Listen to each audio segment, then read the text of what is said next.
here I am, Aaron Keener, the First Wave's prodigal son. Normally I'd do this face-to-face, but I'm not 100% sure which way you'll jump. You act one way when Ms. Lau is watching, and another way entirely when you're off the leash. That's an interesting contradiction. You see, I think that deep down, you get it. You know, the old rules, laws, governments, those things died on Black Friday.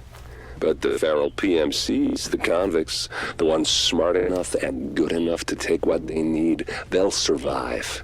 Me? I'm gonna prosper. Oh, you could too, but you took an oath, right? You got a duty.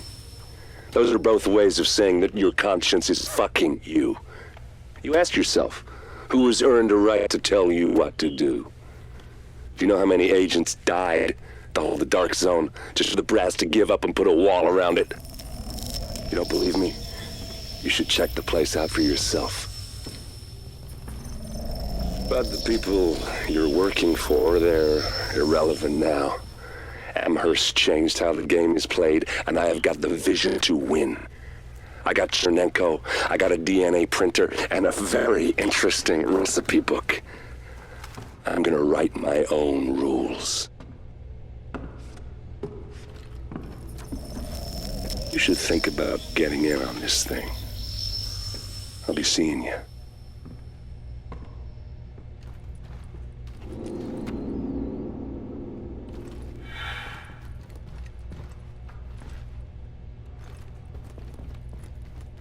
Agent, the information you found in that lab was the crown jewel. I think we can break this thing now. But we've got some more information. A voice from the grave. Listen to what Amherst has to say.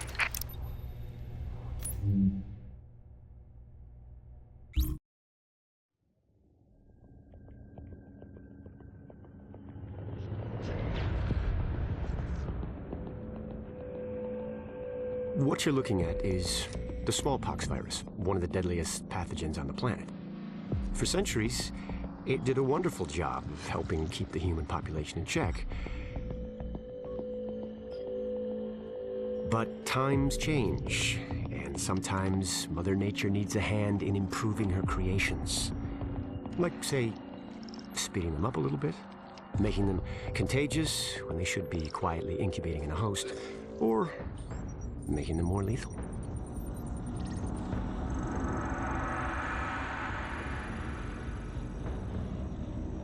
I didn't come up with the approach on my own.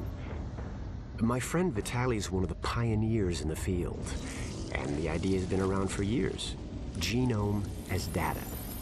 You see, once we digitized DNA, we made it infinitely mutable. We could do 1,000 virtual variations in the time it used to take to grow a one-lab-grade generation of pathogens.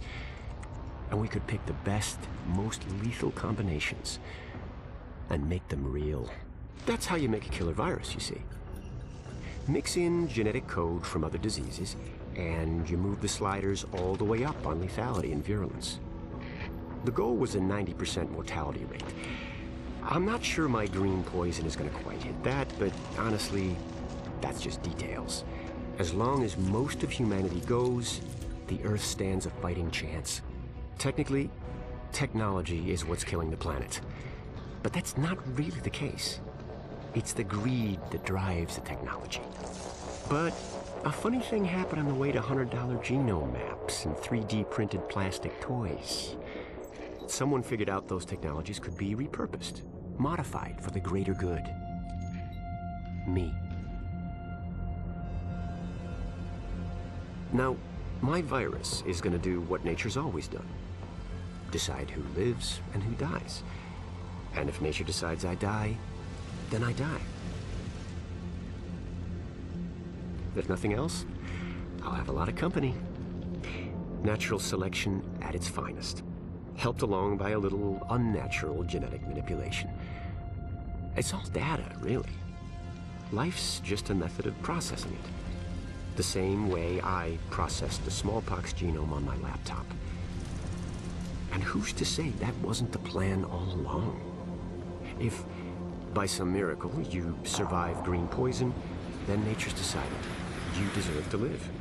The rest of us shouldn't and won't. Godspeed. I'll see you in hell.